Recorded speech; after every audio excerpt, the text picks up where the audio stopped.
এক ইসরায়েল এত বড় কি শক্তিশালী রাষ্ট্র যে সে এইভাবে একটি রাষ্ট্রকে, একটি স্বাধীন রাষ্ট্রকে তাদের অধিকার, তাদের সব কিছু তারা একদম বোমার নিচে চুরমার করে দিতে পারে না আর কি। আমরা চাই যে বিশ্বের যে মানবতাবাদী মানুষগুলো, বিবেকবান মানুষগুলো আজকে আবার রাস্তায় নামুক এবং এর বিরুদ্ধে তীব্র প্রতিবাদ করুক, যাতে করে এই আগ্রাসন বন্ধ হয় এবং মানুষ তার সম্মানী এবং তার ন্যূনতম যে বেঁচে থাকার অধিকার সেটা যাতে গাজায় প্রতিষ্ঠিত হয়। অবশ্যই এটা আমরা একটা ভালো দিক যে আমাদের রাষ্ট্রের পক্ষ থেকে মাননীয় প্রাইম মিনিস্টার সেখানে উনিও সবসময় গাজার পক্ষে অবস্থান নিয়েছে, এটা ভালো দিক। কিন্তু আমাদের যেহেতু সরাসরি ইসরায়েলের সাথে কোনো অর্থনৈতিক সম্পর্ক নেই, ফলে আমরা যে সরাসরি কোনো অ্যাকশনে যেতে পারি না, তবে বিভিন্ন ফোরামে আমরা কথা বলতে পারি, গাজার পক্ষ নিতে পারি। ইভেন গাজার সাথে যাদের বন্ধু রাষ্ট্র, যার ইসরায়েলের যারা বন্ধু রাষ্ট্র, তাদেরকে আমরা চাইলে বয়কট করতে পারি।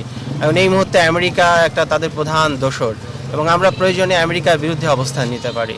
আমরা লক্ষ্য করলাম যে একজন আমেরিকান সৈন্য সে তার জীবনকে আত্মাহুতি দিয়ে দেখিয়ে দিল যে কিভাবে এই আগ্রাসনের বিরুদ্ধে প্রতিবাদ জানাতে হয় এবং কিভাবে গণহত্যা চলছে, তার কথার মাধ্যমে সেটি প্রমাণিত হলো।